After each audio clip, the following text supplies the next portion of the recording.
Beloved friends, I want to begin with something simple and deeply felt. I believe there is a loving energy that flows through everything and everyone, a steady, sacred current that reminds us we belong to something larger than ourselves. I call it the spirit of life and love. Others name it differently. But whatever name we use, I experience it as the breath that animates life and the warmth that softens even the hardest places within us. When I sit quietly and really pay attention, I sense a moving through people, through nature, through moments of connection that catch us by surprise. And it makes me wonder, how do we stay open to this spirit? Does it need to be nurtured or studied? Does it grow stronger over time? Or is it already flowing freely, simply waiting for us to stop blocking it?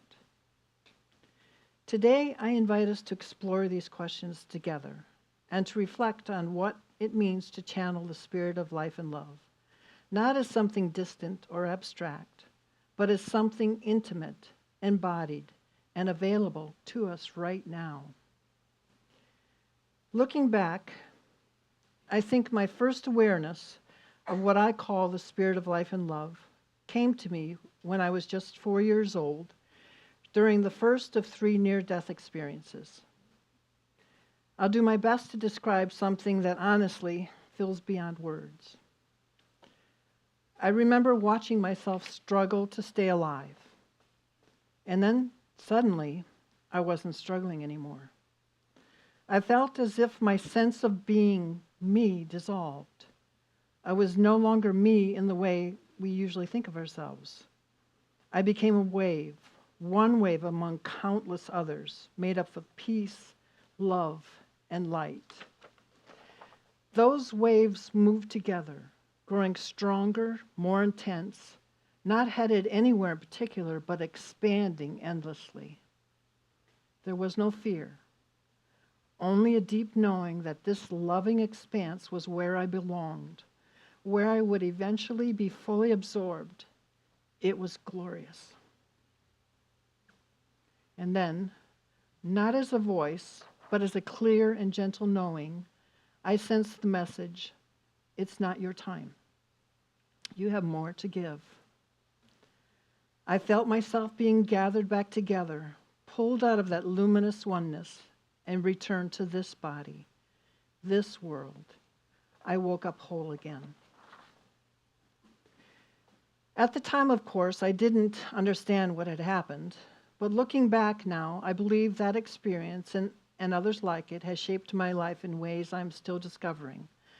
I think it's part of what has kept me not just alive, but able to keep channeling love into the world, even when it's hard.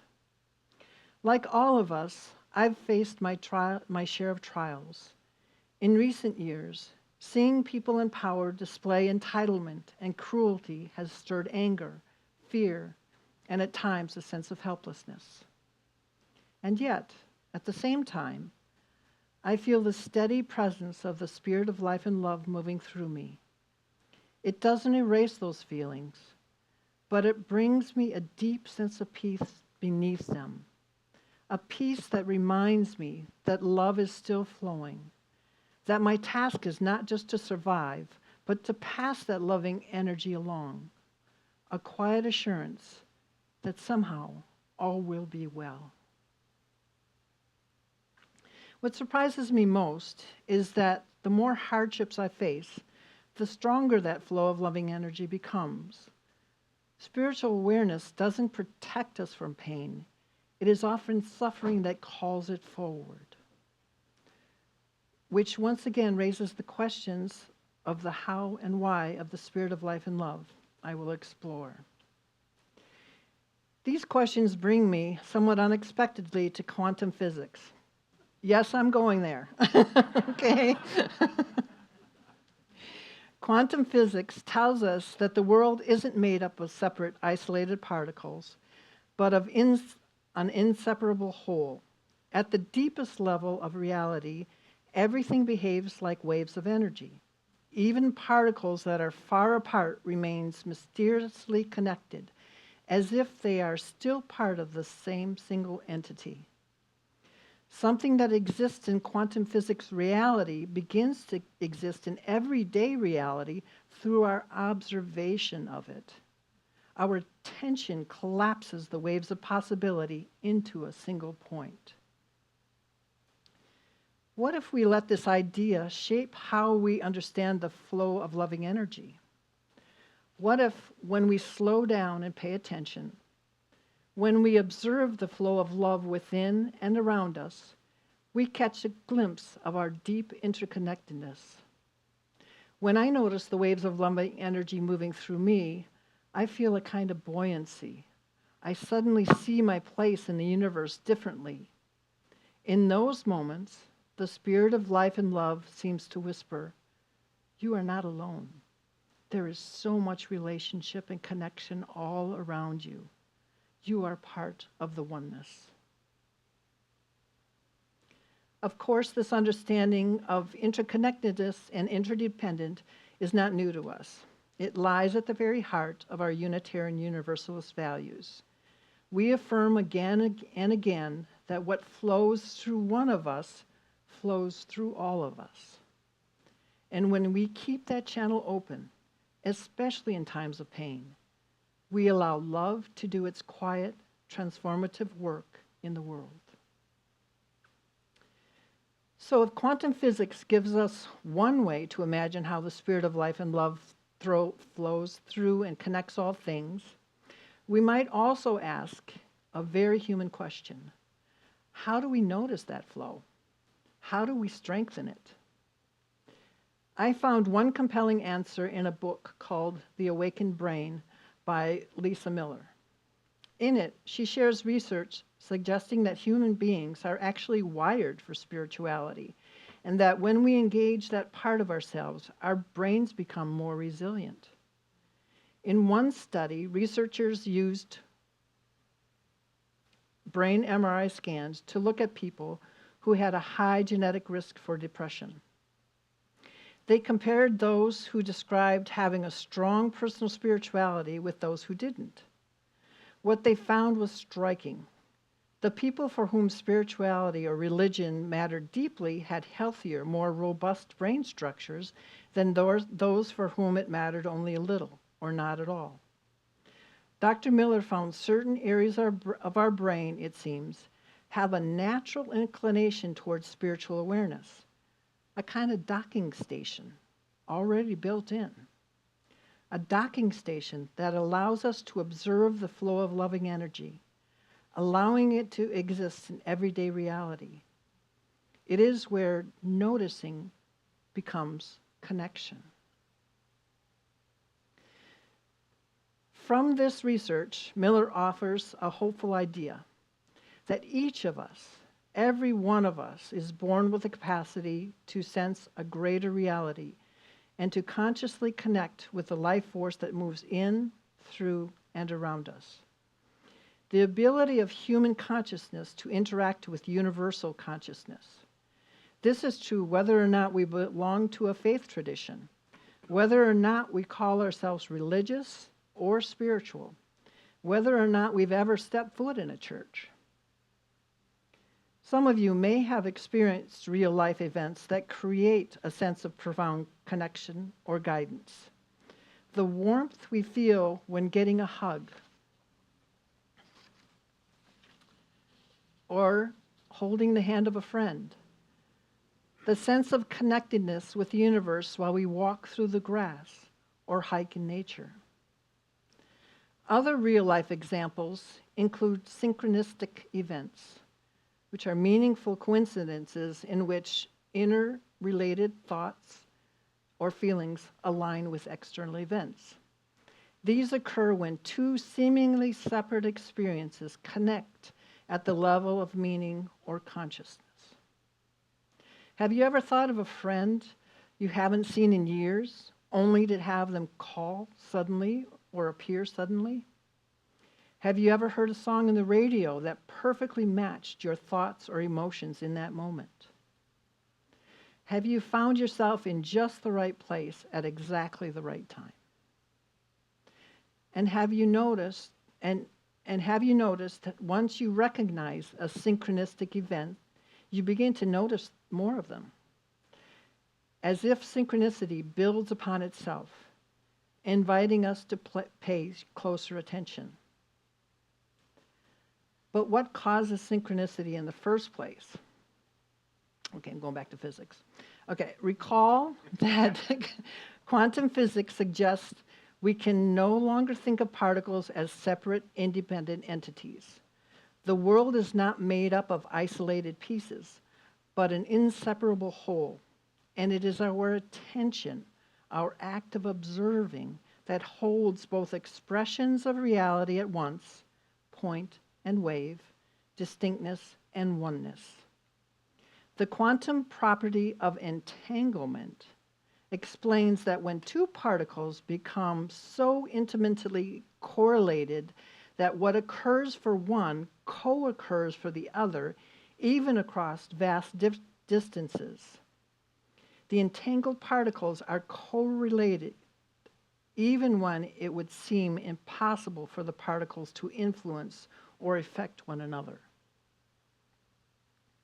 This raises an intriguing question. Could quantum physics offer a metaphor or a guidepost for understanding synchronicity? If particles can be entangled, interconnectedness, and correlated across vast distances, might humans who are composed of countless particles also be intimately and inseparably entangled, no matter how far apart you are? And might synchronistic experiences be those moments when a wave of possibility resolves into something tangible? Moments when somebody else's particle determines our particles. Times when our own inner receiving station tunes into a field of possibility and observes it as a meaningful coincidence. Some personal examples of times I've experienced synchronicity include times when I wake up early in the morning, not knowing why, and a few seconds later, my phone rings. And it's like 3 in the morning. Why? I sleep through the night. Why would I wake up at 3 in the morning automatically? And then my phone rings, and it's my son in Tokyo. And he needs to talk to me because he's got questions about having a newborn, or he's got questions about an illness or something. But how did I know to wake up suddenly before the call came in? The invisible string. The invisible string, absolutely. And I'll go off script here a little bit, but when my sons were young,